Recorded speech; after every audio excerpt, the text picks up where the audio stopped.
عورت اگر کم عقل ہوتی تو اس کی گود پہلی درسگاہ نہ ہوتی۔ بہادر تو عورت ہوتی ہے جو مرد پیدا کرتی ہے مگر جھک جاتی ہے، کبھی محبت نبھانے کے لیے، کبھی رشتے بچانے کے لیے۔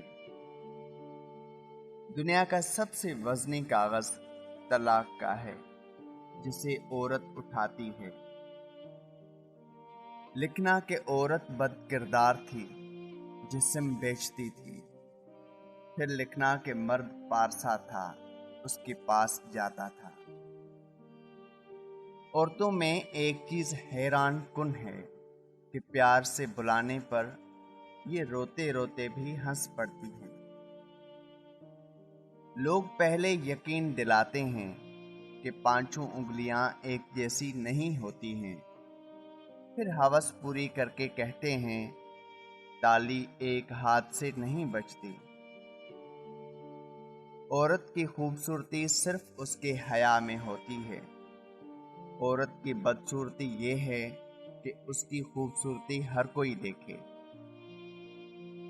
عورت کے محرم رشتے اگر اسے پیار اور عزت دیں تو وہ کبھی غیر محرم کی محبت میں گمراہ نہیں ہوتی۔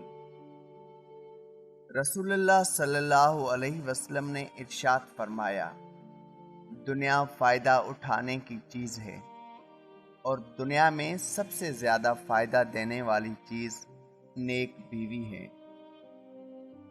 مرد نے عورت کو عشق کے نام پر چونا ہی لگایا ہے، مہندی نہیں۔ توجہ کی جو بھیک مانگ رہی تھی تم سے، وہ اپنے گھر کی سب سے لاڈلی لڑکی تھی۔ عورت موم صرف اپنی پسند کے مرد کے لیے ہوتی ہے، ورنہ اس جیسا پتھر کوئی نہیں۔ عورت محبت میں جنت اور نفرت میں اوقات دکھا سکتی ہے۔ وفا کا تعلق عورت اور مرد سے منسلک نہیں، اس کا تعلق طبیعت، نیت اور تربیت سے ہے۔ رحمت سے جنت بن جانے والی ہستی کو عورت کہتے ہیں۔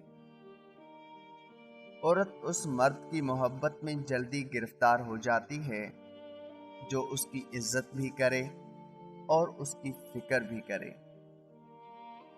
عورت ایک ایسی پتھر ہے جسے کبھی نفرت توڑ ہی نہیں سکتی، اسے جب بھی توڑا محبت نے توڑا۔ کہتے ہیں کہ عورت کا کوئی گھر نہیں ہوتا، مگر حقیقت یہ ہے کہ عورت کے بغیر کوئی گھر نہیں ہوتا۔ عورت کے ہمدرد مرد صرف چار ہیں، باپ، بھائی، خاوند اور بیٹا۔ باقی کسی سے ہمدردی کی امید عورت کے لیے خطرناک ہے۔ عورت امیر آدمی نہیں چاہتی، خوبصورت شاعر بھی نہیں، وہ ایک ایسا آدمی چاہتی ہے جو اس کی آنکھوں کو پڑھ سکے، اس کا ہاتھ اپنے سینے پر رکھ کر کہے، یہ تمہارا گھر ہے۔